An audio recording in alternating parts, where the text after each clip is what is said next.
We were at prep when the head came in, followed by a new boy not in uniform and a school servant carrying a big desk. Those who had been asleep woke up, and every boy rose to his feet as though surprised in his labours.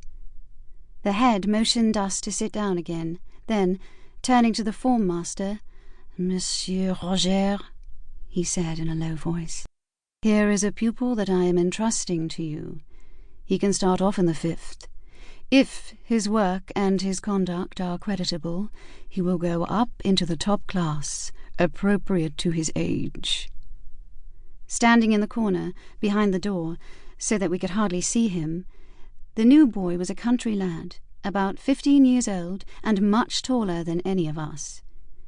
He had his hair cut square across his forehead, like a village choir boy, looking sensible and extremely embarrassed.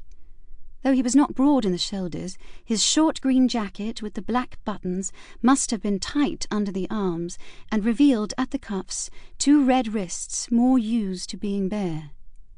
His legs, in their blue stockings, emerged from yellow-coloured trousers hitched up very tight by his braces.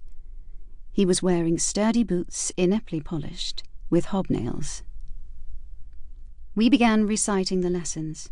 He was all ears, like someone at a sermon, not even daring to cross his legs or to lean on his elbows, and at 2 o'clock, when the bell rang, the form master had to tell him to get into line with the rest of us.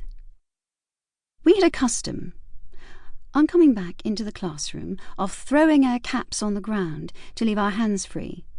You had to fling them all the way from the door under the bench, so that they hit the wall and made lots of dust. It was the thing to do. We had a custom, on coming back into the classroom, of throwing our caps on the ground to leave our hands free. You had to fling them all the way from the door under the bench, so that they hit the wall and made lots of dust. It was the thing to do. But whether he had not noticed this manoeuvre or did not dare to attempt it, prayers were over and the new boy was still holding his cap on his knees. It was one of those hats of the composite order, in which we find features of the military bearskin, the Polish shapska, the bowler hat, the beaver, and the cotton nightcap.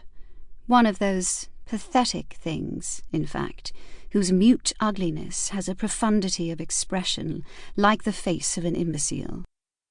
Ovoid and stiffened with whalebone, it began with 3 circular sausages, then, separated by a red band, there alternated diamonds of velours and rabbit fur.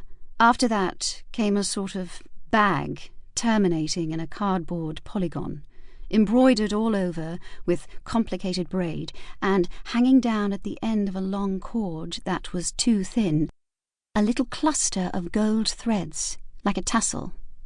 It looked new. The peak was gleaming. "Stand up," said the teacher. He stood up. His cap fell down. The whole class began to laugh. He bent over to get it. A neighbour knocked it down with his elbow. He picked it up again. "Disencumber yourself of your helmet," said the teacher, who was a man of some wit. There was a roar of laughter from the class. "Disencumber yourself of your helmet," said the teacher, who was a man of some wit. There was a roar of laughter from the class, which disconcerted the poor boy, and he didn't know whether he should hold on to his cap, leave it on the floor, or put it on his head. He sat down and put it in his lap. "Stand up," said the teacher, "and tell me your name." The new boy articulated in a mumbling voice a name that was inaudible. "Again!" The same mumbled syllables were heard, submerged by the rumpus from the class. "Louder!" shouted the master. "Louder!"